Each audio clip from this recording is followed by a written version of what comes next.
So, the United States did not remove Saddam from power the first time. What they did, however, is they decided to put sanctions on Saddam. They stated that they wanted him to stop his weapons program. Due to this caused punishment on civilians. Here's what you got to realize: when you implement sanctions of any kind, whether it's sanctions on Putin, sanctions on Saddam, it doesn't affect the dictator. The dictator is always going to have control of the resources. The dictator is always going to have plenty of money and power. The sanctions make it harder for regular people to be able to purchase food, get medical care, and a plethora of other things. There was even an interview on one of the major networks where then Secretary of State under Bill Clinton, Madeleine Albright, was asked about all of the thousands and millions of Iraqi civilians dying due to the sanctions, if it's worth it. And she stated that it was worth it. Now, what kind of psychopath is okay with killing millions of innocent babies? Ask yourself that question. Eventually, 9/11 happened, and somehow the U.S. ended up in Iraq, which is weird. Wesley Clark, who was a general and who worked in the Pentagon, stated that he was told by Donald Rumsfeld that they were going to go into Iraq. Initially, they tried to say that Saddam had connections to ISIS. However, none of them existed. Saddam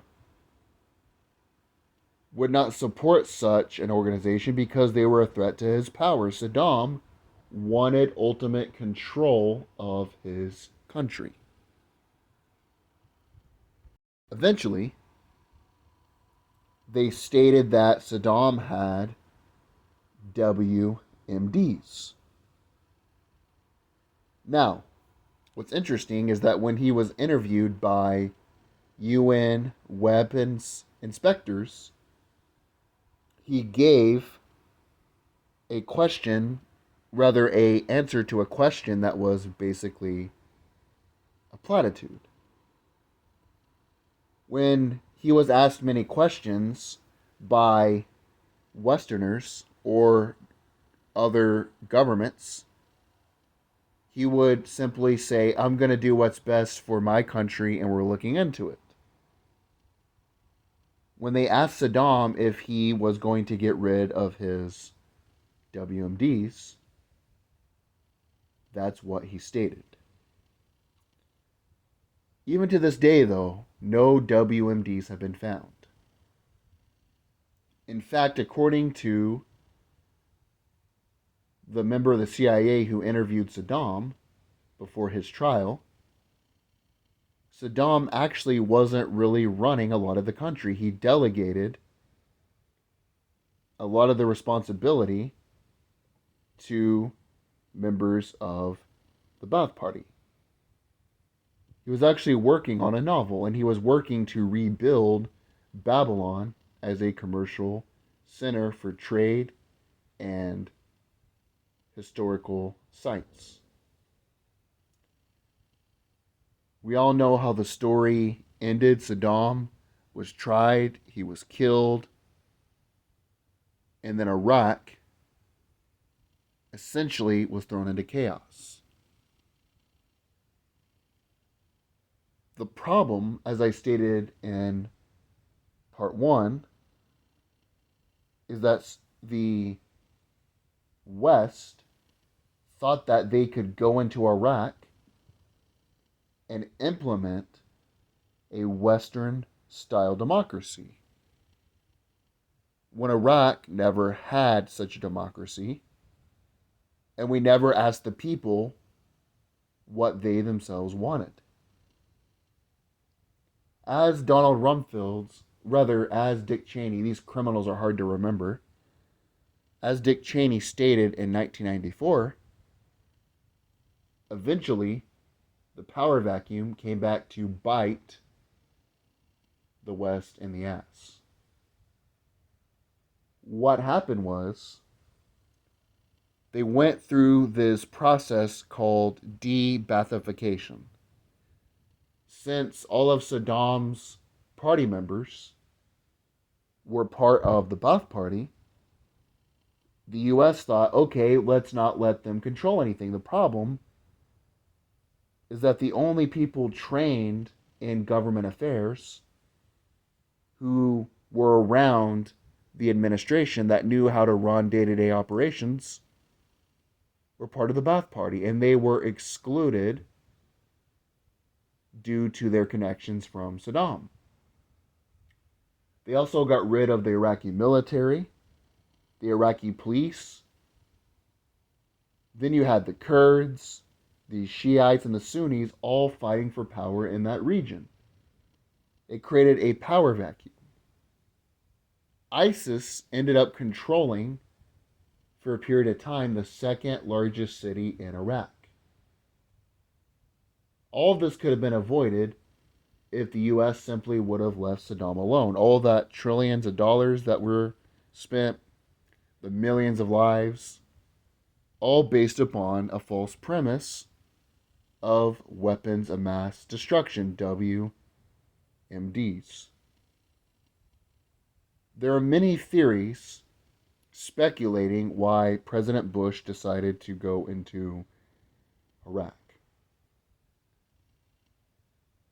Something interesting before we get into Bush about Dick Cheney, and his name is apropos of how he was, is he worked for a company called Halliburton in the private sector.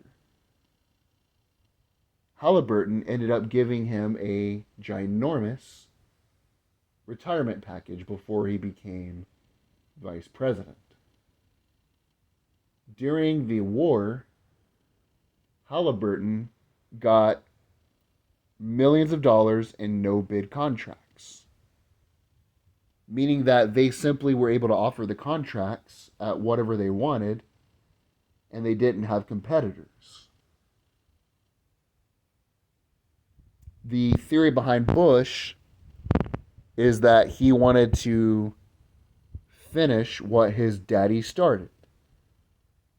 He wanted to continue to get rid of Saddam.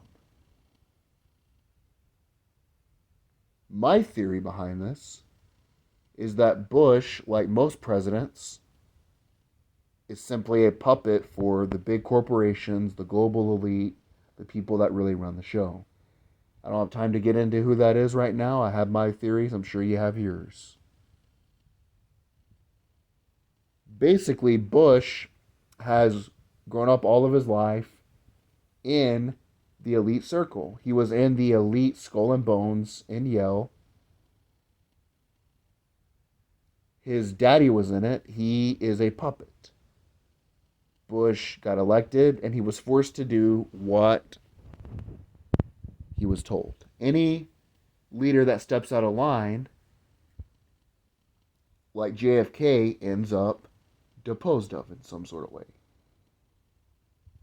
Something else interesting, another side note, and then I will get into my conclusion, is Saddam, and this is another theory out there, but think about it, the big central banks that print money out of thin air and loan it to us out of thin air, that's how they run our lives, right? They print the money, they loan you things at interest, and that's how they make their control happen.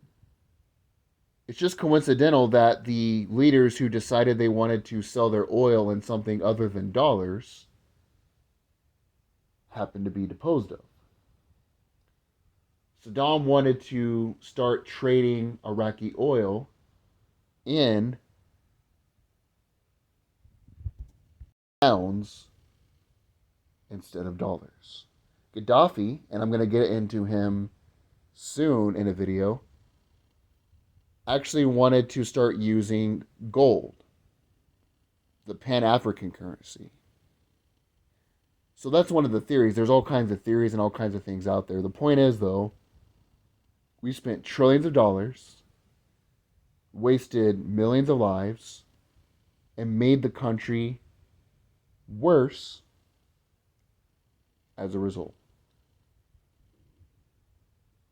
In conclusion,